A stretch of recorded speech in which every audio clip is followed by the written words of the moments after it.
সকলোকে পুনৰ স্বাগতম জনাইছোঁ আমাৰ এডুকেশ্যনেল ইউটিউব চেনেল বিদ্যালয় অসমলৈ। আজি আমি এইখন ভিডিঅ'ত আলোচনা কৰিম ইংলিছ গ্ৰামাৰ নেৰেশ্যন খণ্ড 5। ইতিমধ্যে আমি ইংলিছ গ্ৰামাৰ নেৰেশ্যনৰ 4টা ভিডিঅ' আপলোড কৰিছোঁ। 4টা খণ্ড অৰ্থাৎ ভিডিঅ'ৰ 4টা খণ্ড আপলোড কৰিছোঁ, য'ত আমি নেৰেশ্যন ডাইৰেক্ট নেৰেশ্যনৰ পৰা ইনডাইৰেক্ট নেৰেশ্যন অৰ্থাৎ ডাইৰেক্ট স্পীচৰ পৰা ইনডাইৰেক্ট স্পীচ বা নেৰেশ্যন একেই কথা, প্ৰত্যক্ষ শক্তিৰ পৰা পৰোক্ষ শক্তিলৈ আমি কেনেদৰে ল'ব পাৰি, টেন্সৰ কেনেদৰে পৰিৱৰ্তন হয় যেতিয়া ৰিপৰ্টিং ভাৰ্বটো পাষ্ট ফৰ্মত থাকে, এইবোৰ কথা আমি আলোচনা কৰিছোঁ। আৰু লগতে আমি টাইপছ অফ চেণ্টেন্স হিচাপে একৰ্ডিং টু চেণ্টেন্স হিচাপে আলোচনা কৰিছোঁ, অৰ্থাৎ আমি ইণ্টাৰগেটিভ চেণ্টেন্সৰ ক্ষেত্ৰত আলোচনা কৰিছোঁ। ইণ্টাৰগেটিভ চেণ্টেন্স অৰ্থাৎ যেতিয়া আমি ডাইৰেক্ট নেৰেশ্যন এটাত কি পাম, ডাইৰেক্ট নেৰেশ্যন এটাত ৰিপৰ্টিং ভাৰ্ব থাকিব, ঠিক আছে, লগতে ৰিপৰ্টিং ভাৰ্ব ৰিপৰ্টিং ক্লাউজটো থাকিবই, লগতে কি থাকিব, ৰিপৰ্টেড ক্লাউজ থাকিব। এই ৰিপৰ্টেড ক্লাউজটো ক'ত থাকিব? ৰিপৰ্টেড ক্লাউজ থাকিব আমাৰ ঊৰ্ধ্বকমাৰ ভিতৰত ডাইৰেক্ট নেৰেশ্যনৰ ক্ষেত্ৰত। এতিয়া ৰিপৰ্টেড ক্লাউজৰ চেণ্টেন্স যদি ইণ্টাৰগেটিভ চেণ্টেন্স হয়, তাক কেনেদৰে আমি কি কৰিব পাৰোঁ, ডাইৰেক্টৰ পৰা ইনডাইৰেক্টলৈ ল'ব পাৰোঁ, অৰ্থাৎ প্ৰত্যক্ষ শক্তিক আমি পৰোক্ষ শক্তিলৈ পৰিৱৰ্তন কৰিব পাৰোঁ। সেইখিনি কথা আমি পাৰ্ট 4ত আলোচনা কৰিছোঁ। এতিয়া আমি আলোচনা কৰিম যদি ইম্পেৰাটিভ ৰিপৰ্টেড ক্লাউজত ডাইৰেক্ট নেৰেশ্যনৰ ক্ষেত্ৰত যদি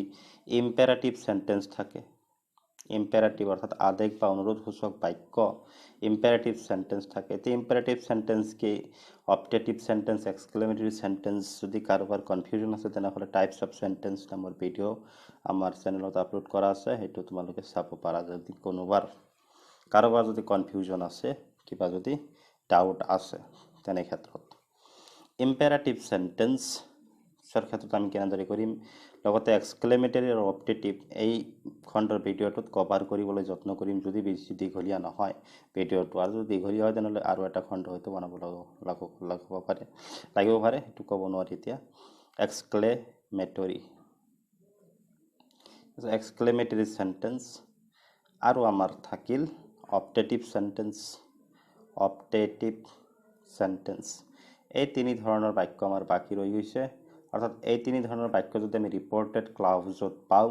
ডাইৰেক্ট নেৰেশ্যনৰ ক্ষেত্ৰত, প্ৰত্যক্ষ শক্তিৰ ক্ষেত্ৰত, তেনে ক্ষেত্ৰত আমি কেনেদৰে তাক ইনডাইৰেক্ট নেৰেশ্যনলৈ পৰিৱৰ্তন কৰিম, অৰ্থাৎ পৰোক্ষ শক্তিলৈ, ডাইৰেক্ট টু ইনডাইৰেক্ট আমি কেনেদৰে ল'ম, ইনডাইৰেক্ট নেৰেশ্যনলৈ আমি কেনেদৰে ল'ম, ঠিক আছে। তো প্ৰথমে আৰম্ভ কৰোঁ ইম্পেৰাটিভ চেণ্টেন্সৰ পৰা। আমি আৰম্ভ কৰিলোঁ ইম্পেৰাটিভ চেণ্টেন্সৰ পৰা।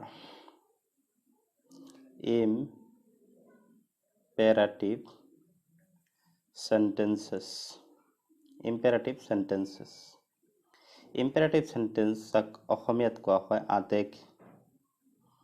আদেশ বা অনুৰোধসূচক বাক্য।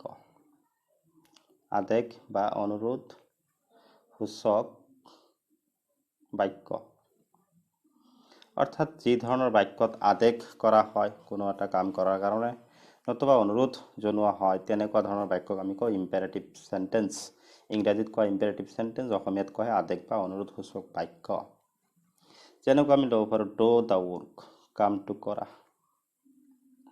Do the work. Don't make a noise, হুলস্থুল নকৰিবা। Don't make a noise. Please give me a glass of water, অনুগ্ৰহ কৰি মোক এগিলাচ পানী দিয়া। প্লিজ, ইয়াত অনুগ্ৰহ কৰা হৈছে, ৰিকুৱেষ্ট কৰা হৈছে, সেইকাৰণে আদেশ বা অনুৰোধসূচক বাক্য। ডু দ্য ৱৰ্ক কৰিবলৈ দিয়া হৈছে, অৰ্থাৎ আদেশ কৰা হৈছে, অৰ্ডাৰ কৰা হৈছে। ডণ্ট মেক এ নইজ মানা কৰা হৈছে, ফৰবেড কৰা হৈছে, হুলস্থুল নকৰিবা। Please give me a glass of water, অনুগ্ৰহ কৰি মোক এগিলাচ পানী দিয়া ইয়াত কি কৰা হৈছে অনুৰোধ কৰা হৈছে গতিকে আদেশ বা অনুৰোধ সূচক যেতিয়া অৰ্থ প্ৰকাশ কৰে কোনো এটা বাক্যই কোনো এটা সেন্টেন্সে তাক আমি কওঁ ইম্পেৰেটিভ সেন্টেন্সেস ঠিক আছে গতিকে ইম্পেৰেটিভ সেন্টেন্স মানে আমি জানো ঠিক আছে এতিয়া ইম্পেৰেটিভ সেন্টেন্স যদি আমাৰ ৰিপৰ্টেড ক্লাউজত থাকে ডাইৰেক্ট নেৰেশ্যনৰ ক্ষেত্ৰত in case of direct narration আমি তাক কেনেদৰে ইনডাইৰেক্ট নেৰেশ্যন বনাব পাৰি ইনডাইৰেক্ট নেৰেশ্যনলৈ পৰিৱৰ্তন কৰিব পাৰি সেইখিনি কথা আমি আগতে আলোচনা কৰিম আছে এতিয়া আমি এটা বেসিক যেটো কনসেপ্ট সেইখিনি আগতে আলোচনা কৰিলো কি থাকে আমাৰ ডাইৰেক্ট নেৰেশ্যনৰ ক্ষেত্ৰত আমি কি পাওঁ ডাইৰেক্ট নেৰেশ্যনৰ ক্ষেত্ৰত ডাইৰেক্ট নেৰেশ্যন যদি আমি কনসিডাৰ কৰো তেনে ক্ষেত্ৰত কি পাওঁ আমি প্ৰথমে পাম আছে এনে সাজ গীতা এনে এটা ধৰি ললো গীতা said to me কমা ঊৰ্ধ্বকমাৰ ভিতৰত কি থাকিব যিকোনো সেন্টেন্স থাকিব পাৰে ৰিপৰ্টেড ক্লাউজ থাকিব কি ৰিপৰ্টেড ক্লাউজৰ সেন্টেন্স আমি লিখা নাই কেৱল ৰিপৰ্টেড ক্লাউজ বুলি লিখিলো ৰিপৰ্টেড ক্লাউজ তে ইম্পাৰেটিভ সেন্টেন্স বুলি ধৰিলো তাত ফুল স্টপ আহিব ইম্পাৰেটিভ সেন্টেন্সৰ শেষত ফুল স্টপ ব্যৱহাৰ কৰা হয় পূৰ্ণ বিৰাম ব্যৱহাৰ কৰা হয় গীতা said to me থাকক বা যিয়ে নাথাকক এইখিনিক আমি কি বুলি কওঁ ৰিপৰ্টেড ক্লাউজ বুলি কওঁ এইখিনিক আমি কি বুলি কওঁ reported clause reporting clause reporting clause আৰ ৰিপোৰ্টিং ক্লাউজৰ যি ভার্ব থাকে যে said past ফর্মত আছে তাক কো আমি রিপোর্টিং ভার্ব রিপোর্টিং ভার্বটো কি আছে past ফর্মত আছে said আছে past ফর্মত আছে আছে আৰু বক্তাৰ বক্তব্য যেখিনি ঊৰ্ধ্বকমাৰ ভিতৰত থাকে ডাইৰেক্ট নেৰেশ্যনক সেইখিনিক আমি কওঁ ৰিপোৰ্টেড ক্লাউজ ৰিপোৰ্টেড ক্লাউজৰ সেন্টেন্সটো যদি ইম্পেৰাটিভ থাকে ইম্পেৰাটিভ সেন্টেন্স যদি থাকে ইম্পেৰাটিভ সেন্টেন্স যদি থাকে অৰ্থাৎ আদেশ বা অনুৰোধ সূচক বাক্য যেনেকৈ do da work please give me a glass of water তেনেকুৱা ধৰণৰ বাক্য যদি থাকে তেনে ক্ষেত্ৰত যেতিয়া আমি ডাইৰেক্টৰ পৰা কি কৰিম ডাইৰেক্ট নেৰেশ্যন আছে ডাইৰেক্টৰ পৰা যেতিয়া আমি ইনডাইৰেক্টত ল'ম ঠিক আছে এতিয়া ইনডাইৰেক্টত ল'লে কি অ্যাসাৰ্টিভ বনাব লাগে আমি জানো সদায় অ্যাসাৰ্টিভ বনাব লাগে তেতিয়া কি হ'ব দুটা খণ্ড যে আছে ইয়াত কি আছে ৰিপৰ্টিং ক্লাউজ আছে আৰু ৰিপৰ্টেড ক্লাউজ আছে এই ৰিপৰ্টিং ক্লাউজ আৰু ৰিপৰ্টেড ক্লাউজ দুটা একেলগে হৈ যাব আৰু ইয়াৰ মাজত এটা কনজাংশন আহি যাব কনজাংশন মানে কি কনজাংশন যেনে অ্যাসাৰ্টিভ সেন্টেন্সৰ কথা আমি ডেট পাইছিলো ঠিক আছে আকৌ কোৱেশ্চনৰ ক্ষেত্ৰত অৰ্থাৎ ইন্টাৰগেটিভ সেন্টেন্সৰ ক্ষেত্ৰত যদি ইনভাৰ্টেড হয় তেনেহলে ইফ বা ৱেদাৰ পাইছিলো আৰু যদি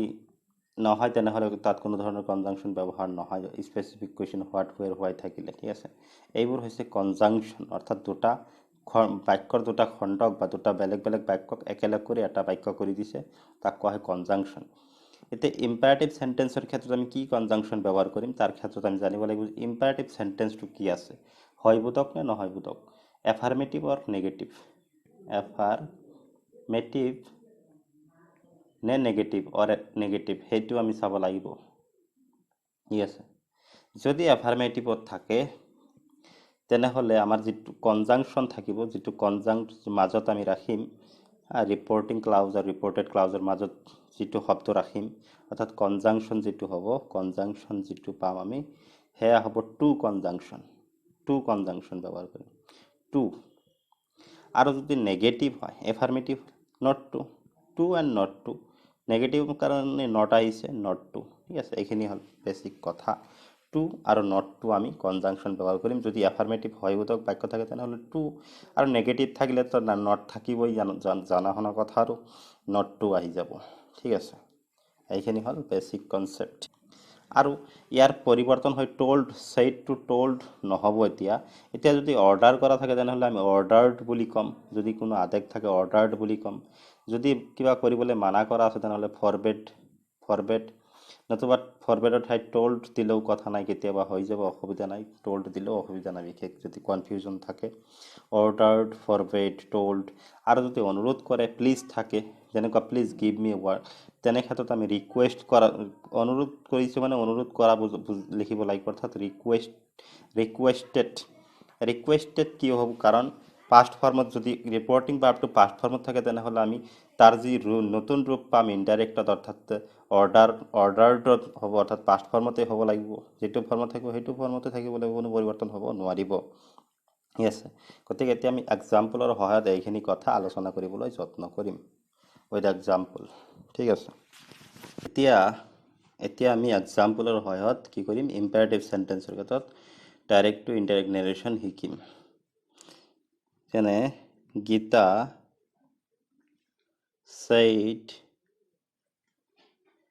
said to me Gita said to me গীতাই মোক কৈছিল কি কৈছিল গীতাই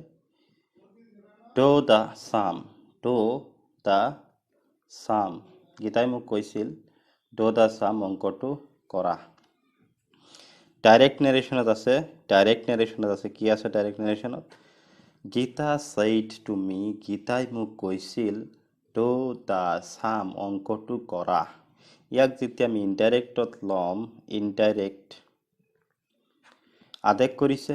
গীতা কিন্তু ইয়াত অৰ্ডাৰ্ড বুলি নিদিও গীতা told to me দিম told to নাহে told me আহিব হয় না to নাহিব গীতা told me এতিয়া মই অৰ্ডাৰ্ড said যেহেতু আদেশ কৰিছে ইয়াত saidৰ সলনি অৰ্ডাৰ্ড কিয় নিদিলো অৰ্ডাৰ্ড শব্দটো মানে অলপ কঠিনভাৱে বুজোৱা হয় কঠিনভাৱে মানে কি অৰ্ডাৰ যেতিয়া কোনো জাজে কোনো জাজমেণ্ট দিব তেতিয়াহ'লে অৰ্ডাৰত আমি ব্যৱহাৰ কৰিব পাৰোঁ নতুবা কোনো এজন মালিকে তাৰ সেৱক অৰ্থাৎ ছাৰ্ভেণ্টক যদি কিবা কৰিবলৈ দিয়ে তেনে ক্ষেত্ৰত আমি অৰ্ডাৰত ব্যৱহাৰ কৰিম এনে সচৰাচৰ আমি অৰ্ডাৰত ব্যৱহাৰ নকৰোঁ কাৰণ অৰ্ডাৰ্ড শব্দটো ইমান কোমল শব্দ নহয় অলপ কঠিন শব্দ যাকে তাকে মানে কিবা এটা ক'লে তাক অৰ্ডাৰ বুলি নকয় ঠিক আছে সেইকাৰণে ইয়াত told বুলি দিছোঁ Gita said to me do the sum গীতাই মোক কিবা এটা কৰিবলৈ দিছে অৰ্থাৎ গীতা মোৰ ফ্ৰেণ্ডে হ'ব লাগিব তেওঁ অংকটো কৰিব পৰা নাই সেইকাৰণে মোক কৰিবলৈ দিছে বুজাবলৈ দিছে বা কিবা কিবি তেনেকুৱা কথা আৰু গীতা said to me গীতাই মোক কৈছিল অৰ্ডাৰ দিলেও বিশেষ অসুবিধা নহয় কিন্তু নিদিয়াই ভাল তেনে ক্ষেত্ৰত এনেকুৱা ধৰণৰ বাক্যৰ ক্ষেত্ৰত গীতা said to me গীতাই মোক কৈছিল do the sum অংকটো কৰা ইনডাইৰেক্টত গীতা told me saidৰ সলনি আমি told আনিছোঁ অৰ্ডাৰ দিয়া নাই কিয় দিয়া নাই ক'লো অলপ আগতে গীতা told me এতিয়া do the sum কি আছে সেন্টেন্সটো ৰিপৰ্টিং ভাৰ্ব আছে আমাৰ ৰিপৰ্টিং ভাৰ্ব আছে পাষ্ট ফৰ্মত এতিয়া এটা কথা আগতে মই কিবা ক'লো পাষ্ট ফৰ্মত থাকিলে টেন্সৰ পৰিৱৰ্তন হয় কিন্তু সৰি ফৰ ডেট নহ'ব ইয়াত ইম্পাৰেটিভ সেন্টেন্সৰ ক্ষেত্ৰত পাষ্ট টেন্সত থাকিলেও পাষ্ট ফৰ্মত থাকিলেও ৰিপৰ্টিং ভাৰ্বটো আমাৰ টেন্সৰ পৰিৱৰ্তন নহ'ব তাৰ কাৰণটো হৈছে আমি কি কৰিম টু এফাৰ্মেটিভত আছে এফাৰ্মেটিভত থাকিলে টু কনজাংশন আহে এফাৰ্মেটিভত থাকিলে আমাৰ টু কনজাংশন আহে আৰু নেগেটিভত থাকিলে নট টু আহে গতিকে টু আহিব যেতিয়া আমি টু কনজাংশন ব্যৱহাৰ কৰোঁ কোনো বাক্যৰ ক্ষেত্ৰত তেতিয়া ই কি হয় ফাইনিট ভাৰ্ব হিচাপে কাম কৰে ফাইনিট টু হৈছে ফাইনিট ভাৰ্ব যেতিয়া ফাইনিট ভাৰ্ব থাকে টু থাকে তেনেকৈ I like to play cricket he likes to eat mangoes এনেকুৱা ধৰণৰ বাক্যত লাইকৰ পিছত যেতিয়া টু আহিছে টুৱে ফাইনিট ভাৰ্ব ঠিক আছে তেতিয়া ফাইনিট ভাৰ্ব নহয় লাইক হৈছে ফাইনিট ভাৰ্ব তো ইয়াত told to ফাইনিট ভাৰ্ব বুলি ক'ব লাগিব told me to told হৈছে ফাইনিট ভাৰ্ব পাষ্ট ফৰ্মত হ'ব ফাইনিট ভাৰ্ব ঠিক আছে টু হৈছে প্ৰিপজিশ্যন ইকে নহওক গীতা told me টু যেতিয়া আহিব প্ৰিপজিশ্যন টু যেতিয়া আহিব তেতিয়া একেই থাকিব টু do the sum একেই থাকিব অৰ্থাৎ টেন্সৰ পৰিৱৰ্তন নহ'ব টু did the sum তো দিব নোৱাৰি আমি টু did the sum নহ'ব যদিও প্ৰেজেণ্ট সিম্পল প্ৰেজেণ্টত আছে বাক্যটো আমি সিম্পল পাষ্টত ল'ব নোৱাৰোঁ যদিও আমাৰ said আছে ইয়াত অৰ্থাৎ ৰিপৰ্টিং ভাৰ্বটো পাষ্ট ফৰ্মত আছে কিন্তু টেন্সৰ কোনো পৰিৱৰ্তন নহ'লে এইখিনি কথা এতিয়া দুনাই কৈছোঁ আগতে বা কিবা কৈ পেলাইছোঁ নাজানো মই ঠিক আছে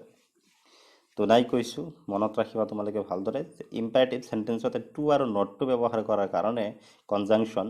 ইয়াত ফাইনিট ভাৰ্ব হিচাপে ব্যৱহাৰ হয় ৰিপৰ্টিং ভাৰ্বটো যাৰ কাৰণে আমাৰ যি ৰিপৰ্টেড ক্লাউজ আমি পাওঁ ৰিপৰ্টেড ক্লাউজৰ কোনো বিশেষ পৰিৱৰ্তন নহয় টেন্সৰ ক্ষেত্ৰত মানে যিটো টেন্সত থাকিব সেইটো টেন্সতেই থাকে ৰিপৰ্টেড ক্লাউজৰ কোনো বিশেষ পৰিৱৰ্তন নহয় অৰ্থাৎ আমি কি পালোঁ, Gita told me two do the sum, full stop আহি যাব এছাৰ্টিভ। গীতাই মোক অংকটো কৰিবলৈ কৈছিল। ঠিক আছে, আৰু এটা এক্সাম্পল লৈছোঁ direct নেৰেশ্যনত। Gita said to Hari, Gita said to Hari, গীতাই হৰিক কৈছিল, কি কৈছিল, প্লিজ গিভ, আগৰটোৱে ল'লোঁ, me a glass of water. Gita said to Hari, গীতাই হৰিক কৈছিল, কি কৈছিল, please give me a glass of water. গীতাই হৰিক কৈছিল অনুগ্ৰহ কৰি মোক এগিলাচ পানী দিয়া।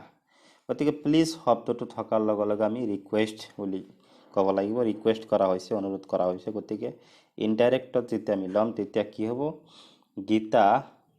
saidৰ সলনি আমি কি দিম, ৰিকুৱেষ্টৰ past form requested. Gita requested, এতিয়া টু নাহিব, গীতা ৰিকুৱেষ্টেড হৰি, গীতাই হৰিক অনুৰোধ কৰিছিল। গীতা ৰিকুৱেষ্টেড হৰি, এতিয়া please give me, not give me, don't give মিটো কোৱা নাই, তো গিভ মি বুলি কৈছে, এফাৰ্টিভ চেণ্টেন্সত আছে, এফাৰ্টিভ আছে মানে কি আমি টু ল'ব লাগিব, এফাৰ্মেটিভত আছে, গতিকে আমি টু প্ৰিপজিশ্যন ল'ব লাগিব, নট টু নলওঁ। নট হৈছে আমাৰ টুৰ প্ৰিপজিশ্যনৰ লগত কি হয়, এটা প্ৰিফিক্স লাগি যায়। Geeta requested Hari to, requested, এতিয়া প্লিজ শব্দটোৰ কাৰণে আমি ৰিকুৱেষ্টেড ব্যৱহাৰ কৰিছোঁ, গতিকে প্লিজ আৰু বহাব নোৱাৰিম। টু গিভ, কাক দিবলৈ, গিভ হাৰ আহিব, গীতাৰ সলনি হাৰ আহিব, female person. Gita requested Hari to give her a glass of water, full stop. Gita requested Hari, গীতাই হৰিক অনুৰোধ কৰিছিল কি, to give her a glass of water, তাইক এগিলাচ পানী দিবলৈ, ঠিক আছে, টু লৈ, নট টু নিদিবলৈ, টু দিবলৈ। গীতা ৰিকুৱেষ্টেড হৰি, গীতাই হৰিক তাইক এগিলাচ পানী দিবলৈ অনুৰোধ জনাইছিল, ইনডাইৰেক্টত হ'ব এনেকুৱা। ঠিক আছে, বুজি পাইছা নিশ্চয়।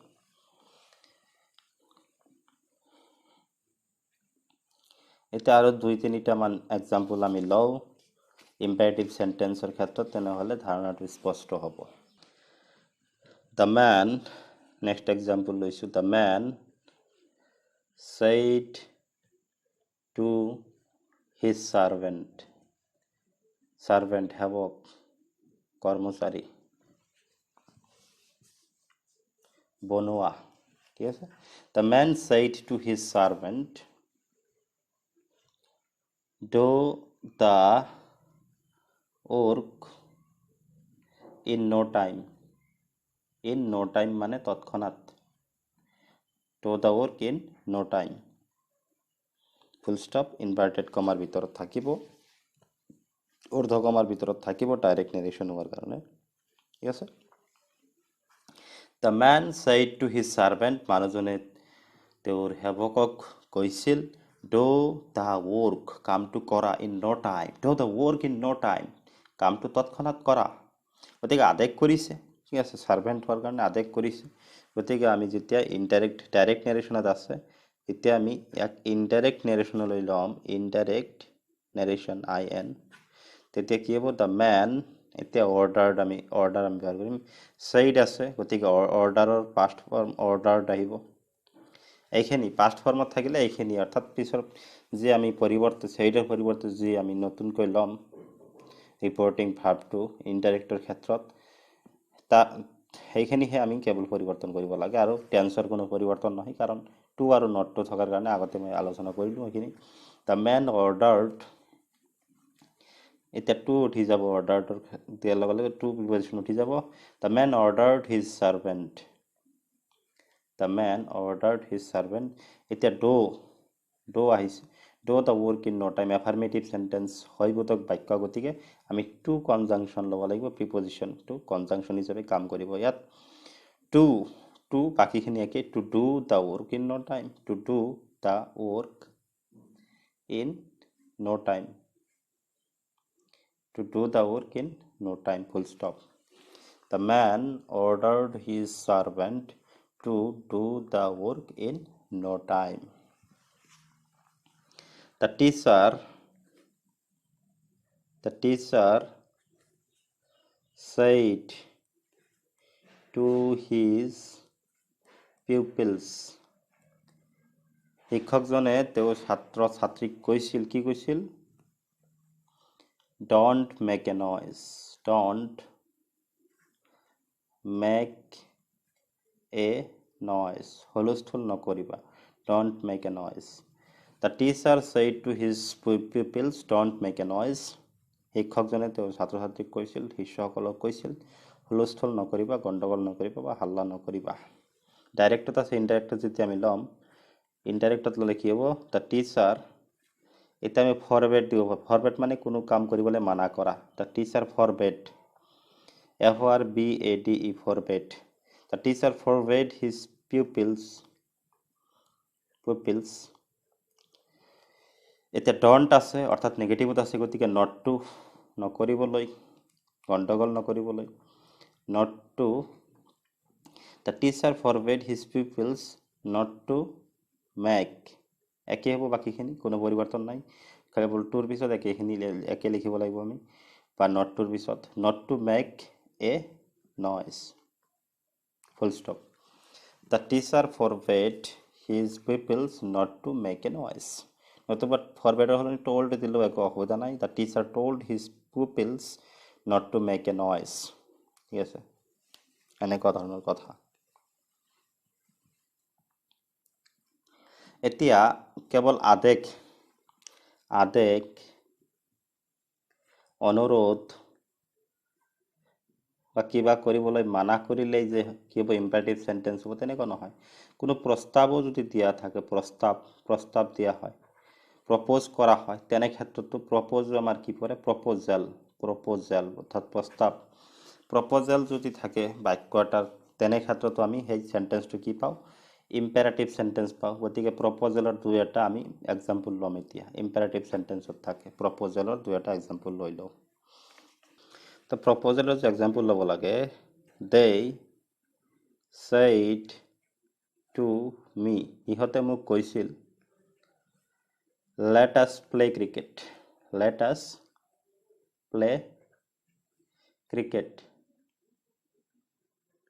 full stop within inverted comma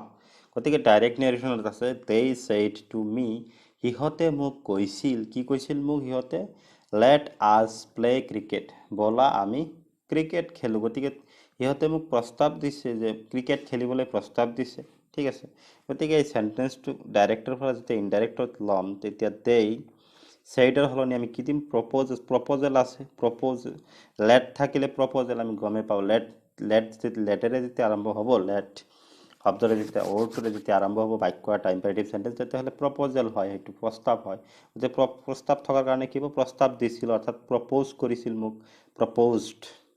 they proposed me yes they proposed me সিহঁতে মোক প্ৰস্তাৱ দিছিল এতিয়া কি আছে let us play affirmative sentence negative তো নাই affirmative আছে হয়বোধক বাক্য আছে affirmative আছে গতিকে affirmative sentence থকাৰ কাৰণে আমি to preposition ব্যৱহাৰ কৰিম conjunction as a conjunction সংযোজক অব্যয় হিচাপে they proposed me to play let usৰ হলনি আমি let us এই let us শব্দৰ হলনি আমি গম পাইছো যে এই let us শব্দটোৰ পৰা আমি গম পাইছো যে প্ৰপ'জাল হয় আৰু সেইকাৰণে আমি ইয়াত প্ৰপ'জড ব্যৱহাৰ কৰিছো গতিকে let us আকৌ let us দিয়াৰ দৰকাৰ নাই বা let ওই কিবা কিবি এইবোৰ একো দিয়া দৰকাৰ নাই ভুল হৈ যাব প্যাটাৰ্ণৰ ক্ষেত্ৰতো সেন্টেন্সৰ ক্ষেত্ৰতো গতিকে এইখিনি আমি কি কৰিম নেগলেক্ট কৰি দিম let us থাকক বা let যিকে নাথাকক কেতিয়াবা লেটো থাকিব পাৰে they proposed me to play cricket বাকি যে মেইন বাক্য আছে play cricket এইখিনি আমি to play cricket এইখিনি ৰাখিব লাগিব আৰু ফুল ষ্টপ অৰ্থগমা উঠি যাব ইনডাইৰেক্ট নেৰেশ্যনৰ ক্ষেত্ৰত they proposed me সিহঁতে মোক প্ৰস্তাৱ দিছিল to play cricket খেলিবলৈ ইহঁতে মোক ক্ৰিকেট খেলিবলৈ প্ৰস্তাৱ দিছিল বা কি কৰিছিল মন্তব্য আগবঢ়াইছিল সন্মতি আগবঢ়াইছিল তেনেকুৱা কথা আৰু এটা এক্সাম্পল যদি লওঁ প্ৰপ'জেলৰ ক্ষেত্ৰত গীতা said to Rita গীতাই ৰীতাক কৈছিল কি কৈছিল let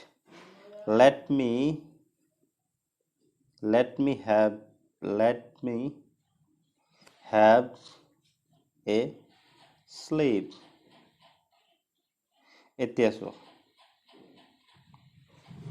এতিয়া বাক্যটো কিন্তু প্ৰপ'জেল সম্পূৰ্ণ নহয় let me আছে let me থাকাৰ কাৰণে এতিয়া এইকাৰণে আৰু এটা এক্সাম্পল ল'ব লাগিব এইটো প্ৰপ'জেলত নপৰে যাতে তোমালোকৰ স্পষ্ট হয় কোনটো প্ৰপ'জেল কোনটো নহয় এইকাৰণে মই এইটো ল'লোঁ ভাবিলোঁ তেনেকুৱা কথা আৰু গীতা said to ৰীতাক গীতাই ৰীতাক কৈছিল let me have a slave let me have a slave কি কৈছিল গীতাই ৰীতাক কৈছিল let me have a slave মোক শুবলৈ দিয়া অৰ্থাৎ গীতাই ৰীতাক নিজৰ বিষয়ে কৈ আছে ৰীতাৰ বিষয়ে কোৱা নাই অৰ্থাৎ একেলগে কিবা এটা কাম কৰিবলৈ কোৱা নাই অৰ্থাৎ প্ৰস্তাৱ দিয়া নাই তেওঁ নিজে যাতে শুব পাৰে তাৰ কাৰণে অনুমতি বিচাৰিছে ৰীতাৰ পৰা গতিকে প্ৰপ'জেলত নপৰে অনুমতি পাৰমিশ্যনৰ ক্ষেত্ৰত পৰে গতিকে আমি এনেকুৱা ধৰণৰ বাক্য যদি লওঁ তেতিয়া আমি প্ৰপ'জেলত নধৰোঁ সেইকাৰণে ৰীতা told বুলি ল'ব পাৰোঁ আমি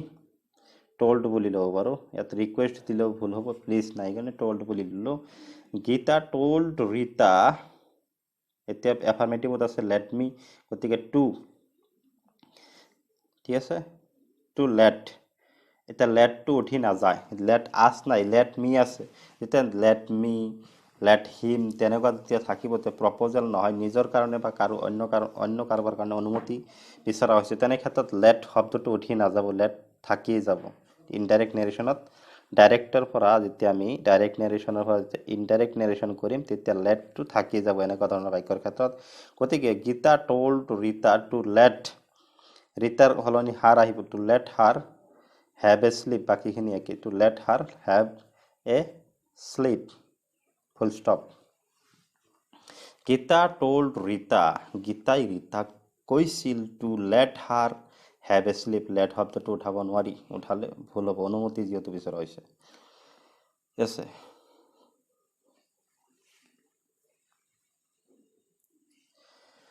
Gita told Rita to let her have a sleep গীতাই ৰীতাক কৈছিল কি কৈছিল তেওঁক শুব দিবলৈ কৈছিল অৰ্থাৎ শুব দিবলৈ তেওঁ অনুমতি বিচাৰিছিল তেনেকুৱা কথা আৰু let শব্দটো ইয়াৰ পৰা উঠি নাযাব ঠিক আছে আৰু এটা প্ৰপ'জেল লৈছোঁ যাতে প্ৰপ'জেলটো স্পষ্ট হয় ৰাহুল লৈছোঁ আৰু এটা example Rahul said to me কি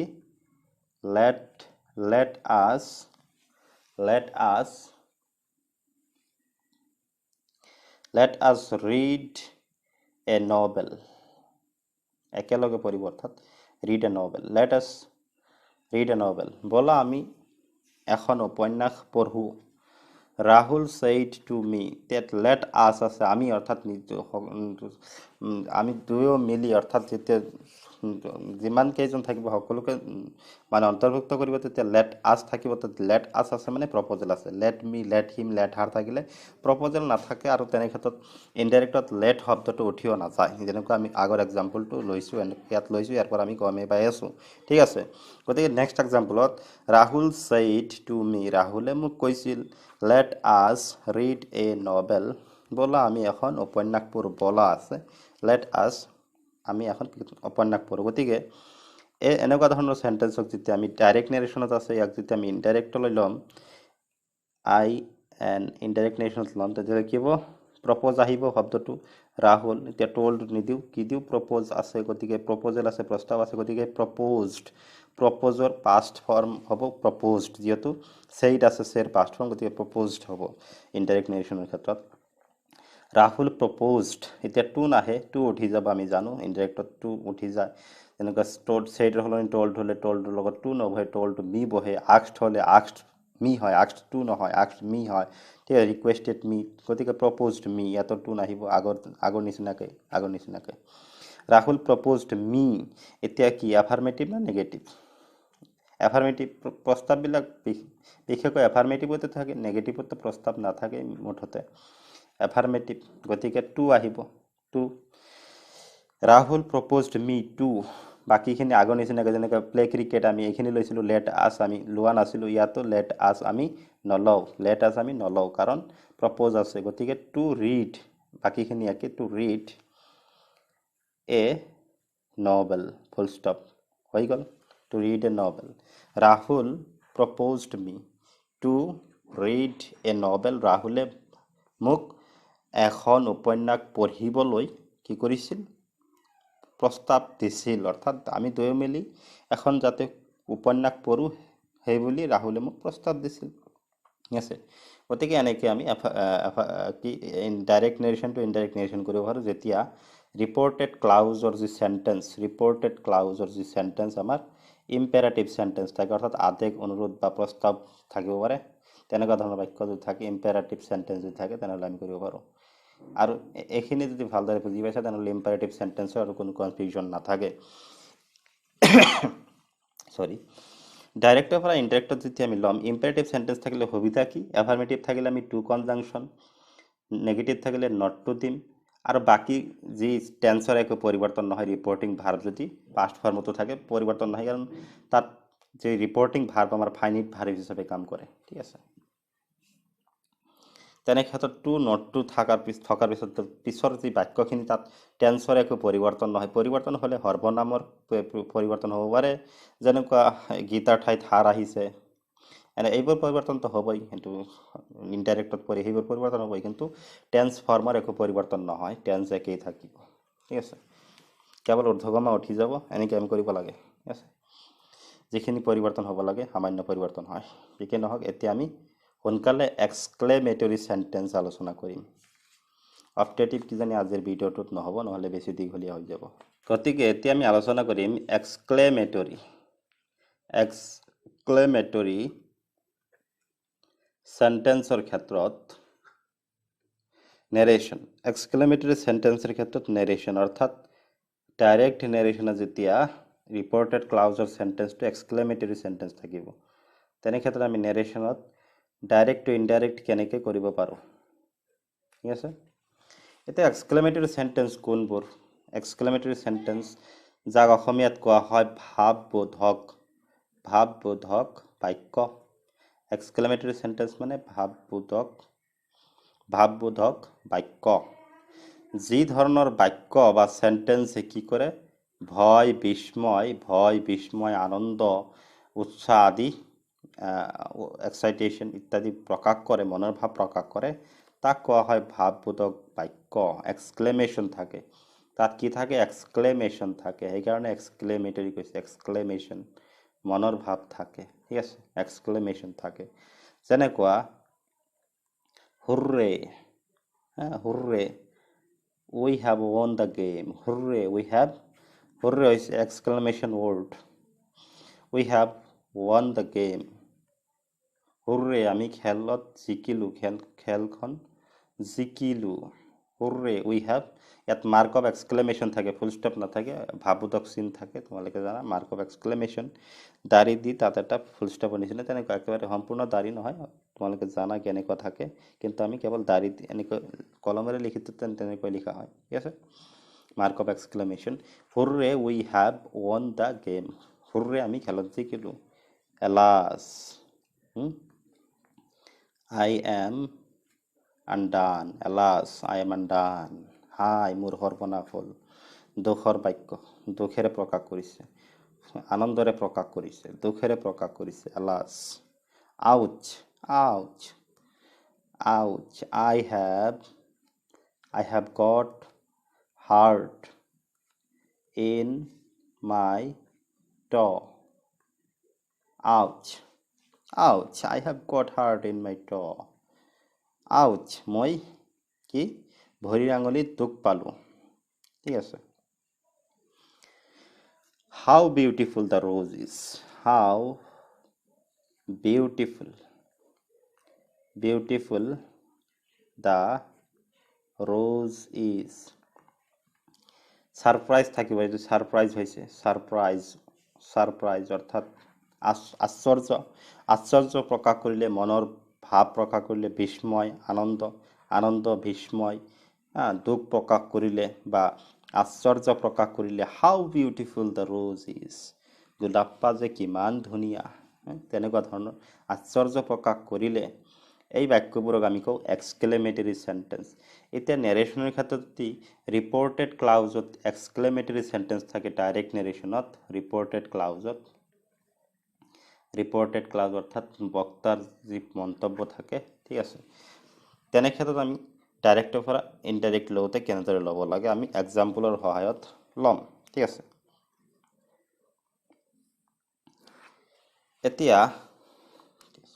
বেলেগ পেজ লৈ আছোঁ। এতিয়া বেছিক কনচেপ্ট হিচাপে যদি আমি লওঁ তেনেহ'লে আমাৰ কি থাকে, ডাইৰেক্ট নেৰেশ্যনত কি থাকে, ডাইৰেক্ট নেৰেশ্যনৰ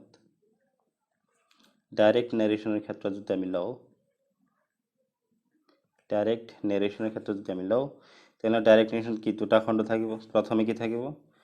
ৰিপৰ্টিং ক্লাউজ থাকিব, য'ত ৰিপৰ্টিং ভাৰ্ব থাকিব, ৰিপৰ্টিং ক্লাউজ।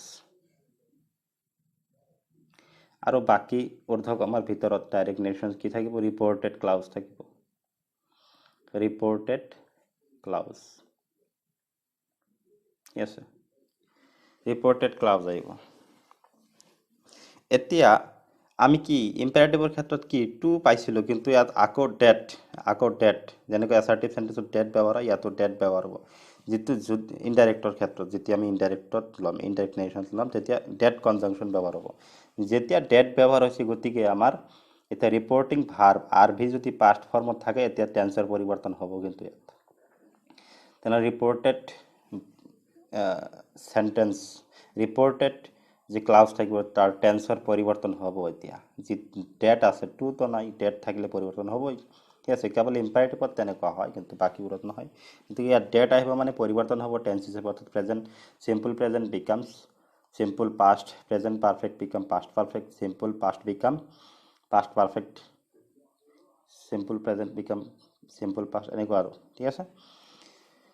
আৰু এটা কথা হ'ল, যদি ৰিপৰ্টেড ক্লাউজৰ যি সেন্টেন্স যদি আনন্দৰ সৈতে প্ৰকাশ কৰিছে, তেনেহ'লে আমি এক্সক্লেইমড, ৰহিম থাকক, নাউন থাকিব পাৰে, নতুবা প্ৰনাউন থাকিব পাৰে, হি বা ৰহিম এক্সক্লেইমড, তেনেকুৱা আৰু। কিন্তু মূল কথাটো হৈছে এক্সক্লেইম আহিব, এক্সক্লেইমড, পাষ্ট ফৰ্মত থাকিলে এক্সক্লেইমৰ পৰা এক্সক্লেইমড আহিছে। এক্সক্লেমেটৰী সেন্টেন্সত এক্সক্লেমেশ্যন থাকে, তাৰ সেইকাৰণে এক্সক্লেইমড উইথ জয়, যদি আনন্দৰ সৈতে প্ৰকাশ কৰে, যেনে হুৰৰে উই হেভ ৱন দ্য গেম, নতুবা যদি দুখেৰে প্ৰকাশ কৰে, তেনেহ'লে আমি কি লিখিম, এক্সক্লেইমড উইথ সৰো, এক্সক্লেইমড উইথ অৰ্থাৎ দুখেৰে সৈতে প্ৰকাশ কৰিছে, এক্সক্লেইম কৰিছে, মনৰ ভাৱ প্ৰকাশ কৰিছে, এক্সক্লেইমড উইথ সৰো। যদি আচৰিত হয়, তেনেহ'লে আমি কি লিখিম, কিবা দৃশ্য চালে আৰু দৃশ্য আচৰিত হ'ল, তেনেহ'লে এক্সক্লেইমড উইথ সাৰপ্ৰাইজ, ঠিক আছে। যদি চৰি বুলি কয়, অৰ্থাৎ অনুতপ্ত হয়, তেনে ক্ষেত্ৰত আমি exclaimed with regret, exclaimed with regret বুলি লিখিব পাৰে, এক্সক্লেইমড উইথ ৰিগ্ৰেট। এনেকুৱাভাৱে কি হ'ব, আমাৰ ৰিপৰ্টিং ভাৰ্বৰ যি ৰূপ পৰিৱৰ্তন হয়, ঠিক আছে। এক্সক্লেইমড উইথ জয়, যেতিয়া সুখেৰে অৰ্থাৎ আনন্দত প্ৰকাশ কৰিব, আনন্দৰ সৈতে মনৰ ভাৱ প্ৰকাশ কৰিব। যেতিয়া দুখেৰে মনৰ ভাৱ প্ৰকাশ কৰিব, তেতিয়া এক্সক্লেইমড উইথ সৰো। যেতিয়া আশ্চৰ্য হ'ব, তেতিয়াহ'লে এক্সক্লেইমড উইথ সাৰপ্ৰাইজ। যেতিয়া ৰিগ্ৰেট হ'ব, তেতিয়া এক্সক্লেইমড উইথ ৰিগ্ৰেট, আমি এনেদৰে পাই থাকিম। আৰু টেন্সৰ পৰিৱৰ্তন হ'ব, যিহেতু ডেট কনজাংশ্যন আমি ব্যৱহাৰ কৰিম, ইয়াত টেন্সৰ পৰিৱৰ্তন হ'ব, ঠিক আছে। গতিকে এতিয়া আমি এক্সাম্পলৰ সৈতে এই যি আমাৰ এক্সক্লেমেটৰী সেন্টেন্স থাকিলে কেনেকৈ আমি কৰিব পাৰোঁ, ডাইৰেক্ট টু ইনডাইৰেক্ট এক্সাম্পলৰ সৈতে আলোচনা কৰিম। এইখিনি আজিৰ ভিডিঅ'ত থাকিব। অপটেটিভ সেন্টেন্সত নাযাওঁ, ভিডিঅ'টো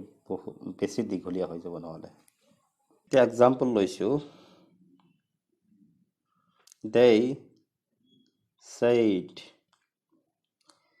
said to his teacher or coach, they said to his teacher, comma, or they said বলে লিখলো সরি they said ললো they said হুররে এইটো লৈছে প্ৰথমে হুৰৰে মাৰ্ক অফ এক্সক্লেমেশ্যন তো ওটাতে থাকিব পাৰে নতুবা এটাত কমা দি তাৰপিছত ইয়াত কমা দিলেও হয় মাৰ্ক অফ এক্সক্লেমেশ্যন দিলেও হয় হুৰৰে তাৰপিছতটো উই হ্যাভ ডাব্লিউ টু কেপিটেল আহিব কাৰণ এক্সক্লেমেশ্যন ৱৰ্ডৰ পিছত চেণ্টেন্সটো মেইন চেণ্টেন্স আৰম্ভ হয় গতিকে এইটো প্ৰথম চেণ্টেন্সৰ ফাৰ্ষ্ট লেটাৰ ধৰা হয় চেণ্টেন্সৰ উইটো কেপিটেল হ'ব হুৰৰে উই হ্যাভ ডাব্লিউ টু কেপিটেল হ'ব হুৰৰে উই have won the game hooray we have won the game mark of exclamation within inverted comma ঊৰ্ধ্বকমাৰ ভিতৰত থাকিব এতিয়া এই সেন্টেন্স কি আছে ডাইৰেক্ট নেৰেশ্যনত আছে নেৰেশ্যনটো এতিয়া ইয়াক যেতিয়া আমি ইনডাইৰেক্ট নেৰেশ্যন কৰিম তেতিয়াহ'লে দেই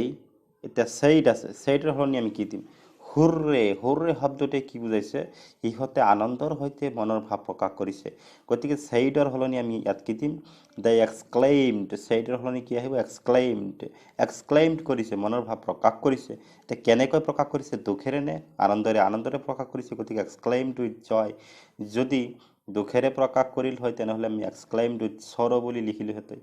গতিকে আমি কি লিখিম দে এক্সক্লেইমড উইথ জয় এতিয়া ডেট আহিব ডেট আমি আগতে আলোচনা কৰিলোঁ অলপতে ডেট কনজাংশ্যন ব্যৱহাৰ হ'ব আৰু ইয়াত কি আছে প্ৰেজেণ্ট পাৰফেক্ট টেন্সৰ পৰিৱৰ্তন হ'ব প্ৰেজেণ্ট পাৰফেক্ট টেন্স আছে গতিকে present perfect become past perfect গতিকে উই মানে কি ইয়াতে উইৰ ঠাইত আমি দেই যেতিয়া আমি ইনডাইৰেক্টলি কথাখিনি ক'ম উইৰ সলনি আমি কি প্ৰনাউন দেই দিব লাগিব দেই বহাব লাগিব যিটো সিহঁতেই কৈছে গতিকে ইহঁতে দে এক্সক্লেইমড উইথ জয় ডেট দেই ইহঁতে মনৰ আনন্দৰে প্ৰকাশ কৰিছিল যে they had past present perfect আছে have ঠাইত had আহিব উইৰ সলনি pronoun চেঞ্জ হ'ব ইয়াত they আছে যিহেতু they আহি যাব they exclaimed with joy that they had আহিব had আহিব past perfect present perfect become past perfect reporting verb টো কি আছে past ফৰ্মত আছে আৰু ইয়াত যিহেতু আমি ডেট কনজাংশ্যন ব্যৱহাৰ কৰিছোঁ আগৰ নিচিনাকৈ ইম্পাৰেটিভ চেণ্টেন্সৰ নিচিনা টু বা নট টু নহয় যে ৰিপৰ্টিং ভাৰ্বটোক ফাইনিট বনাই দিব ঠিক আছে যে টেন্সৰ কোনো পৰিৱৰ্তন নহ'ব তেনেকুৱা নহয় ইয়াত পৰিৱৰ্তন হ'ব এক্সক্লেমেটৰী চেণ্টেন্সৰ ক্ষেত্ৰত গতিকে they exclaimed with joy that they had বাকীখিনি কি that they had won the game এতিয়া আমি এক্সক্লেমেটৰী চেণ্টেন্সক এছাৰ্টিভ চেণ্টেন্স বনাই দিলোঁ অৰ্থাৎ ইনডাইৰেক্ট হৈ গ'ল এতিয়া ফুল ষ্টপ দিব লাগিব এক্সক্লেমেশ্যন মাৰ্ক অফ এক্সক্লেমেশ্যন উঠি যাব ঠিক আছে They exclaimed with joy that they had won the game. সিহঁতে মনৰ আনন্দৰে প্ৰকাশ কৰিছিল যে সিহঁতে খেলখন জিকিছিল কি আছে খেলখন জিকিছিল আৰু এটা এক্সাম্পল লৈছোঁ স্বৰৰ ক্ষেত্ৰত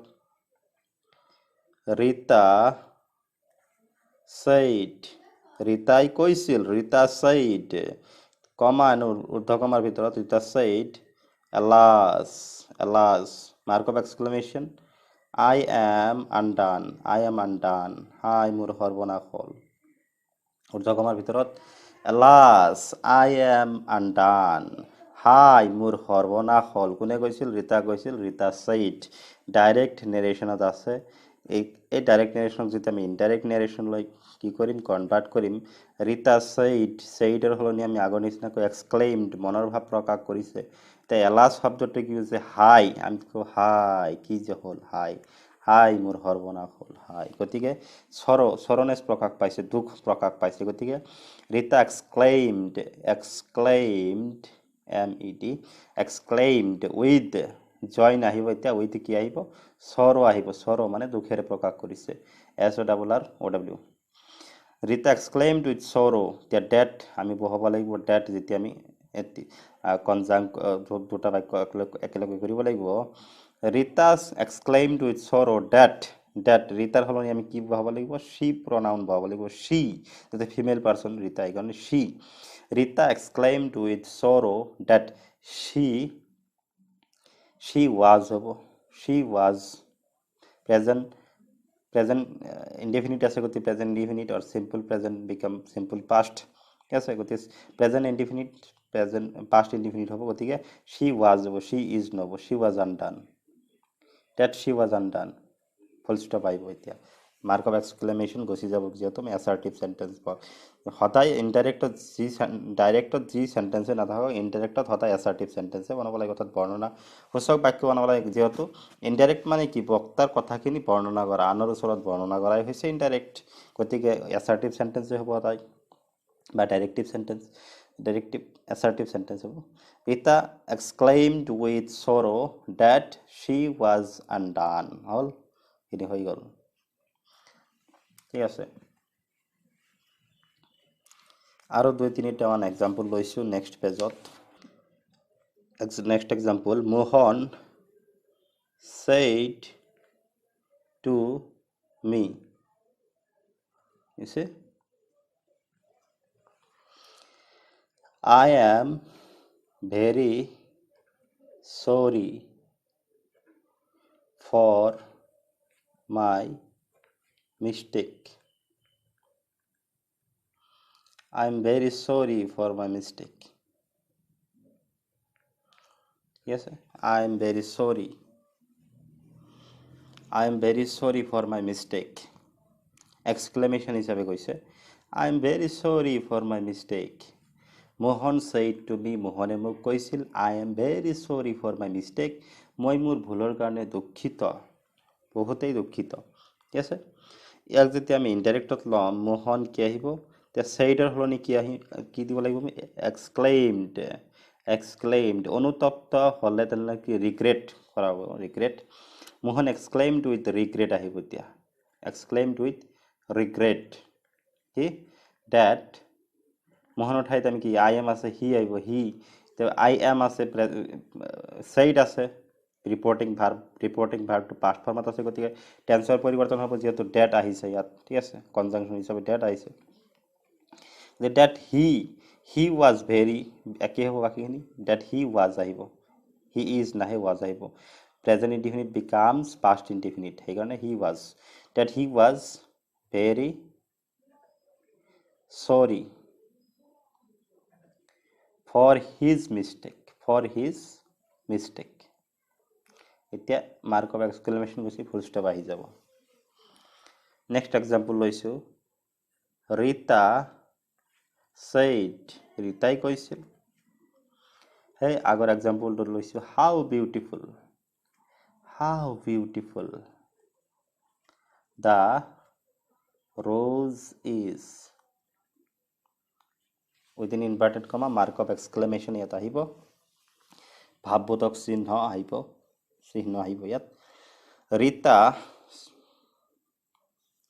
ৰীতা said ৰীতাই কৈছিল কি কৈছিল ৰীতাই how beautiful the rose is গোলাপপাহ যে কিমান ধুনীয়া ৰীতাই এটি গোলাপপাহ দেখিছে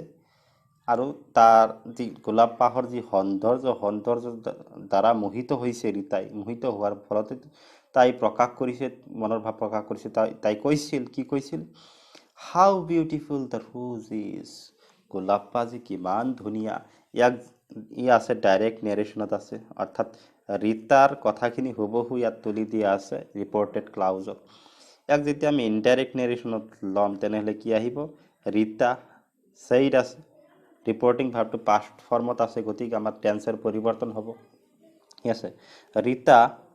saidৰ সলনি আমি কি দিম exclaimed এতিয়া exclaimed with কি হ'ব আশ্চৰ্য হৈছে সৌন্দৰ্যৰ দ্বাৰা আশ্চৰ্য প্ৰকাশ কৰিছে গতিকে সৌন্দৰ্যৰ কিমান যে সুন্দৰ গোলাপপাহ তাই যি গোলাপপাহ দেখিছে কিমান যে সুন্দৰ তাই আশ্চৰ্য প্ৰকাশ কৰিছে গতিকে ৰীতা exclaimed with surprise আহিব আশ্চৰ্য প্ৰকাশ কৰিলে with surprise exclaimed with surprise ঠিক আছে Rita exclaimed with surprise that the rose was very beautiful এইটো অলপ মডিফাই কৰিব লাগিব যে গোলাপপাহ বহুত ধুনীয়া আছিল বুলি তেওঁ আশ্চৰ্য প্ৰকাশ কৰিছিল Rita exclaimed with surprise that the rose ইয়াৰ পৰা আৰম্ভ হ'ব the rose was যেটো মেন আমাৰ সাবজেক্ট হৈছে the rose এখানে সাবজেক্টৰ পৰা স্টাৰ্ট হ'ব was আহিব ইজৰ সলনি was আহিব কাৰণ present indefinite become past indefinite গতিকে the rose was how beautiful আশ্চৰ্য হৈছে তো বহুত ধুনীয়া আছিল গতিকে very শব্দ এটা লগাব লাগিব আমি the rose was very beautiful গোলাপা বহুত ধুনীয়া আছিল বুলি তাই আশ্চৰ্য প্ৰকাশ কৰিছে এইখিনি অলপ নিজে মডিফাই কৰিব লাগিব কিছুমান ক্ষেত্ৰত নিজে মডিফাই কৰিব লাগে এক্সক্লেমেটৰী সেন্টেন্সৰ যেনেকৈ আমি এইটো সেন্টেন্সত কৰিলোঁ ৰীতা said ৰীতাই কৈছিল how beautiful the rose is গোলাপা যে কিমান ধুনীয়া ইয়াক যেতিয়া আমি ইনডাইৰেক্ট নেৰেশ্যনত লৈছোঁ ৰীতা exclaimed with surprise আশ্চৰ্য প্ৰকাশ কৰিছে সেইকাৰণে exclaimed with surprise that conjunction আমি দিম এতিয়া তাৰ যি বাক্যটোক আমি অলপ সলনি কৰিছোঁ the rose was very beautiful exclaimed with surprise that the rose was very beautiful এনেকৈ আমি কৰিব লাগিব ডাইৰেক্ট টু ইনডাইৰেক্ট নেৰেশ্যন হুৰৰে আমি কৰিলোঁ এলাছ কৰিলোঁ তাৰপিছত ৰিগ্ৰেটো হ'ল ছাৰপ্ৰাইজো হ'ল আৰু আছে নেকি তেনেকুৱা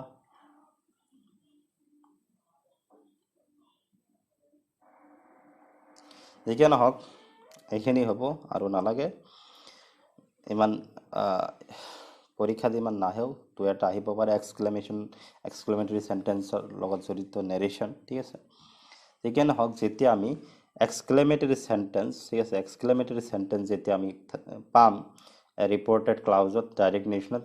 তেতিয়া আমি ইনডাইৰেক্ট নেৰেশ্যনলৈ পৰিৱৰ্তন কৰোঁতে আমি এই কথাবোৰ আমি লক্ষ্য ৰাখিব লাগিব এই কথাবোৰ আমি মনত ৰাখিব লাগিব আৰু সেই অনুযায়ী আমি নিয়মমতে কৰি যাব লাগিব তেতিয়াহ'লে সহজে আমি ডাইৰেক্ট নেৰেশ্যনৰ পৰা ইনডাইৰেক্ট নেৰেশ্যনলৈ ল'ব পাৰিম আৰু এই ইম্পাৰেটিভ সেন্টেন্স থাকিলে কি হয় সেইখিনি আমি আগতে আলোচনা কৰিছোঁ ঠিক আজিৰ কাৰণে এইখিনি থাকক নহ'লে ভিডিঅ'টো বেছি দীঘলীয়া হৈ যাব তাৰ পৰৱৰ্তী খণ্ডত আমি অপটেটিভ সেন্টেন্সৰ কথা আলোচনা কৰিম লগতে আমি যদি পাৰা যায় যিখিনি অলপ থুলমূলকৈ ইনডাইৰেক্ট টু ডাইৰেক্ট কিছুমান এক্সাম্পল লৈ আলোচনা কৰিম ডাইৰেক্ট টু ইনডাইৰেক্ট পাৰিলে ইনডাইৰেক্ট টু ডাইৰেক্টটো নিশ্চয় পাৰিবা কোনো বিশেষ অসুবিধা নহ'ব ঠিক আছে যিকি নহওক আজিৰ কাৰণে এইখিনিয়ে ভিডিঅ'টো যিমানেই আছিল সকলোকে পুনৰ ধন্যবাদ জনাইছোঁ ভিডিঅ'টো শেষলৈ চোৱাৰ কাৰণে ভিডিঅ'বোৰ যিমান পাৰা শ্বেয়াৰ কৰিবা ছ'চিয়েল মিডিয়াত হোৱাটছএপ ফেচবুক ঠিক আছে লগতে আমাৰ লগত জড়িত হৈ থকাৰ কাৰণে চেনেলটো ছাবস্ক্ৰাইব কৰিবলৈ নাপাহৰিবা কিপ ছাপৰ্টিং আছ সকলোকে পুনৰ ধন্যবাদ জনাইছোঁ আৰু ভিডিঅ'টো ইমানতে সামৰিছোঁ জয় আই অসম